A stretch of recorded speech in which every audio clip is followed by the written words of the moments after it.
Hi, my sweet friends, it's Katie.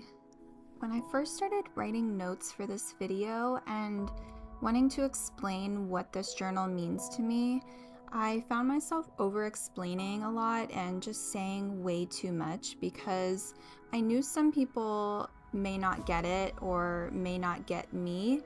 I thought people will think that I'm delusional or childish or my head is too high up in the clouds. And maybe I am, and maybe it is, but I think that's really actually the point of this journal for me. So I thought, why take that joy away from myself? And I do know for certain that a lot of you will get it. And to those of you who do, the dreamers, the mystical beings, and the wanderers, I see you. And if you don't understand, I just encourage you to open up your heart just for a moment and join me up in the clouds.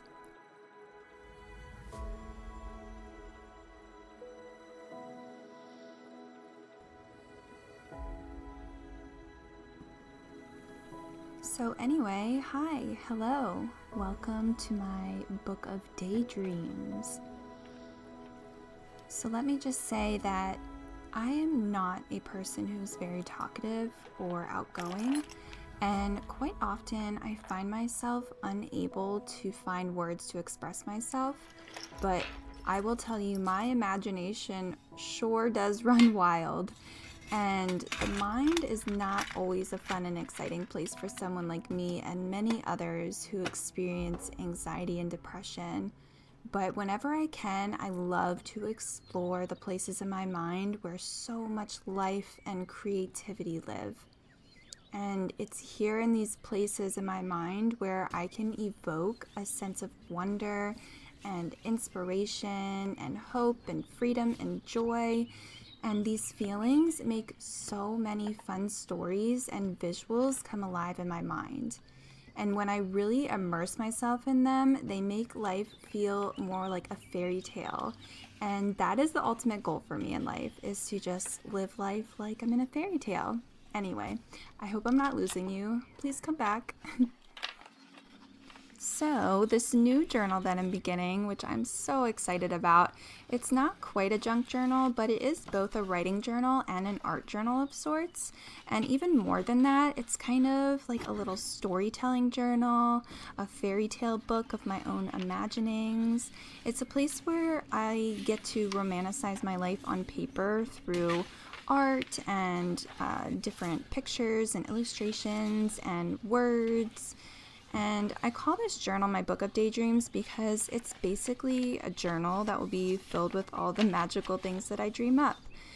And that probably sounds silly to some of you, and you are correct, but this truly does feel like it's gonna be such a magical journal to me, and it really just, I don't know, it just makes me feel all warm and cozy inside.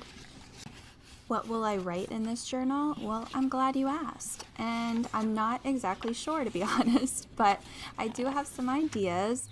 I'm thinking like whimsical little stories, words that evoke emotion for me, maybe practice writing some poetry or doodling because I'm not very good at those. Photos or artwork, depictions of dreams I've had. Anything really that honestly just quite simply makes me feel happy and inspired. And I'm leaving room here to expand upon this list if I want to.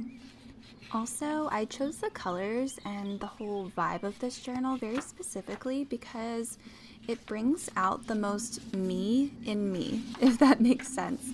The colors of, the different pinks and blues and turquoise, purples, golds, they all feel very heart-opening to me and really get my imagination running. Journaling in this book will be a very intentional and sacred time that I would like to set aside for myself at least once a week, if not more, but definitely not every day. I don't want to put pressure on myself either.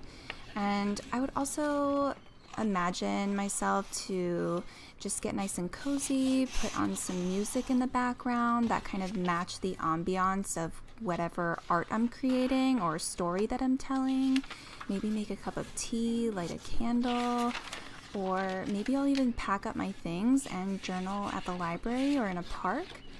But if you take any of this inspiration and make a journal like this for yourself, I would just encourage you to make journaling accessible for your lifestyle.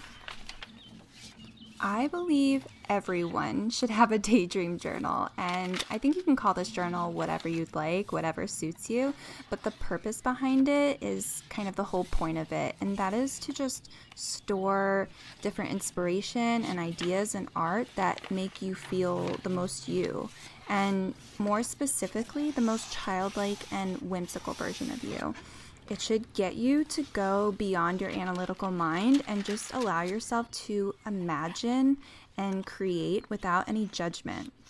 And this journal should make you feel really expansive and curious. This should be a place for you to just be your most wonderfully weird and whimsical self. So if you need a permission slip, then here it is. Go and be weird. This journal is just for you, so make it work for you. My ultimate hope is that you just have fun with journaling and maybe discover some new things about yourself along the way. Also, it doesn't have to be an elaborate handmade journal like I made. Buy a dollar composition notebook or alter an old book that you already have, but definitely use something that inspires you and captures your eye and makes you want to open it. Let me know if you plan to make a daydream journal for yourself. I'd love to hear about it. Or maybe you already have one that is kind of the same thing as mine, and I would love to hear about yours and what kinds of colors you use and your theme and like the things you put in it. Let me know. And as always, let me know if you have questions or just want to chat about crafty things in the comments.